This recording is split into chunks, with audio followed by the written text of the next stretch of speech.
सबसे पहले तो आप लोगों से रिक्वेस्ट करूंगा कि सर के लिए जोरदार ताली बजाएं। इतने बड़े माहौल बना रखे हैं और मेरे लाइफ में आज तक सर जैसा बिहेवियर कोई भी बंदा आता है अपने ब्रांच में, कोई भी एजेंट आ जाए तो सर की टीम से है या नहीं है, इट मीन्स हम भी डायरेक्ट एजेंट हैं, लेकिन सर का इतना प्यार है कि कभी अपने से अलग नहीं समझे। ये सबसे बड़ी बात है, इसके लिए जोरदार ताली सर के लिए। और सर मैंने काम स्टार्ट किया था रतन सर के साथ थे, उनका भी अभी याद करते हैं क्योंकि सर के बगैर हम आज यहाँ पे नहीं पहुंच पाते। उन्होंने तो चलना सिखाया, लेकिन मेन जो क्वालिटी वाला काम है अब हम सर से सीख रहे हैं। इसके लिए अभी थोड़ा टाइम लगेगा क्योंकि हम थोड़ा लेट समझते हैं हर चीज को, लेकिन अब उसको हम अपने लाइफ में अपने काम में सीरियसली ले रहे हैं कि काम कैसे करना चाहिए। विजय जी ने तो बहुत कुछ अपना बता दिया एमडीआरटी के लिए, हर चीज के लिए, लेकिन इसमें 2-3 चीज हम ऐड करना चाहेंगे। सबसे पहले कुछ बंदे हम लोग शर्माते हैं किसी को बोलने से, यार एलआईसी काम हम बोलेंगे बुरा मान जाएगा, ये एलआईसी काम छोटा है। सबसे पहले ये झिझक निकालना पड़ेगा। ये सब आप लोग एग्री करेंगे इस बात से, क्योंकि हम लोग एजेंट कहना भी नहीं चाहते कि हम एलआईसी काम करते हैं। अगर ये चीज हम जब तक मन से नहीं निकालेंगे तब तक हमारा काम आगे नहीं बढ़ेगा। सबसे पहले तो हमको इस चीज को निकालना पड़ेगा और गर्व से कहना अपने प्रचार भी आता है एफएम पे, भाई टीवी पे, ये वो एलआईसीएन है, इसलिए हम लोग पहले गर्व से कहना कि हम एलआईसी काम करते हैं। जैसे डॉक्टर का बेटा डॉक्टर होता है, आप हम लोग कई बंदे क्या करते हैं अपनी नेक्स्ट जनरेशन को भी नहीं लाना चाहते हैं, जो कि हमने अपने बेटा भी मेरा आया हुआ है, मैंने इसको एलआईसी एजेंसी दिला दिया सर के साथ, क्योंकि आगे इसको इसी को संभालना है। मैं स्पेशली रिक्वेस्ट किया तू आज चल, सबसे मिल, माहौल बनेगा, देखिएगा कैसे होता है क्या होता है। भगवान ने करे हमारे साथ कोई हादसा हो जाए तो मेरे इतने जो कस्टमर बेस है कौन संभालेगा, वही संभालेंगे। और काम कहाँ से आते हैं, कस्टमर से आते हैं। तो शुरू में हम लोगों को क्या करना है, कस्टमर बढ़ाना है। अगर हम कस्टमर बढ़ाएंगे कैसे, पर्सपेक्टिव बनाना, ये सब कुछ सबको पता है। सारे बंदे सीनियर हैं, हम सबसे मतलब समझिए इस मामले में तो हम 0 है, लेकिन फर्क इतना है कि हम कंटिन्यू काम करते हैं। मैं रोज मेरा 8 घंटा 10 घंटे 12 घंटे में मार्केट में रहता हूँ और ये कैलकुलेशन भी नहीं करते कि आज मैं वहां जाऊंगा तो मेरा क्या खर्चा लगेगा, क्या टाइम स्पेंड होगा, ये कैलकुलेशन करना छोड़ना पड़ेगा पहले। अगर हम लोग ये सोच रहे हैं कि आप सर के मीटिंग में सर ने कॉल किया, सर का बिहेवियर अच्छा है, सर अच्छे हैं, सब हम लोग गैदरिंग करके आ गए, सर को ऑनर तब होगा जब हम लोग काम करेंगे। अगर हम लोग जैसे कल 20 तारीख का कॉल है, एक पॉलिसी मांग रहे हैं, अगर हम लोग 50-60 बंदे हैं, अगर एक पॉलिसी करेंगे तो 50 पॉलिसी हो जाएगी, 2 करेंगे तो 100 हो जाएंगे।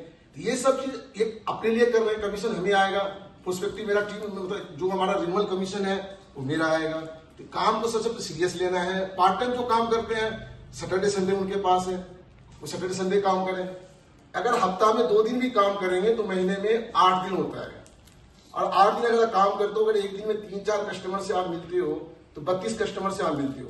अगर 32 कस्टमर से मिलते हो तो विजय जी की तरह आपका 60% 70% नहीं सक्सेस रेट नहीं होगा, लेकिन 10 में से 2 तो होगा कम से कम।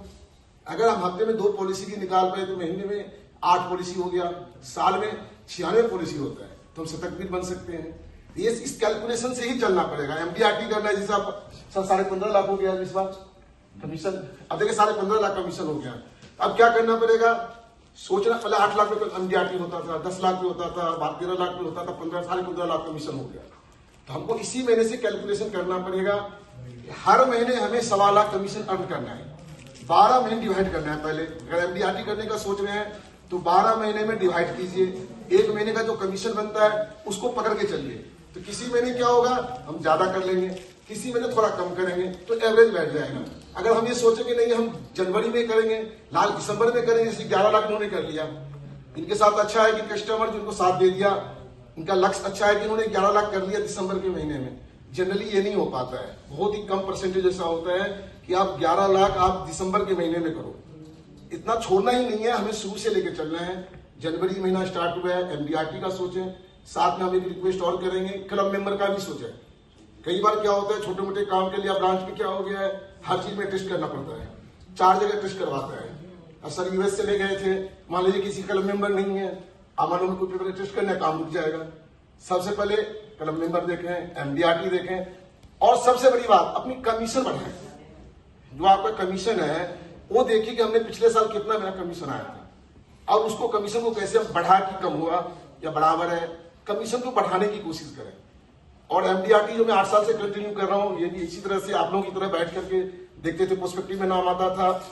एक जो है आशु सर थे, आशु भट्टागर जी आए थे चीफ मैनेजर, उन्होंने प्रेजेंट दिया था कि एमडीआरटी अगर आप कंटिन्यू 5 साल करते हो तो आपकी इनकम क्या चली जाएगी, फर्स्ट ईयर आया 28%, नेक्स्ट ईयर उसका 7.5%, फिर नए साल जो हमने किया उसका 35%।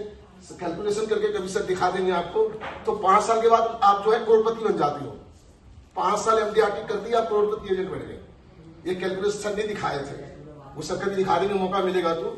MDRT मेन जो होता है, एक आपका एक ब्रांच में, डिवीजन में एक होता है कि MDRT एजेंट है, एक अलग वे में आपको देखते हैं, अलग लाइन में आप खड़े हो जाते हो। दूसरी बात, आपका इनकम बढ़ रहा है। मेन तो इनकम ही है।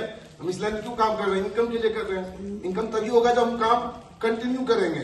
कभी हम कर दिए 10 पॉलिसी, कभी हम 1 पॉलिसी, तो 2 महीने में कितना एवरेज रह गया? तो मेरा ये मानना है कि आप लोग कंटिन्यू काम कीजिए और सर का साथ प्यार है, आशीर्वाद है, बहुत बढ़िया काम कीजिए और सर इसी तरह से हम लोग का आशीर्वाद बनाए रखें। यही है सर।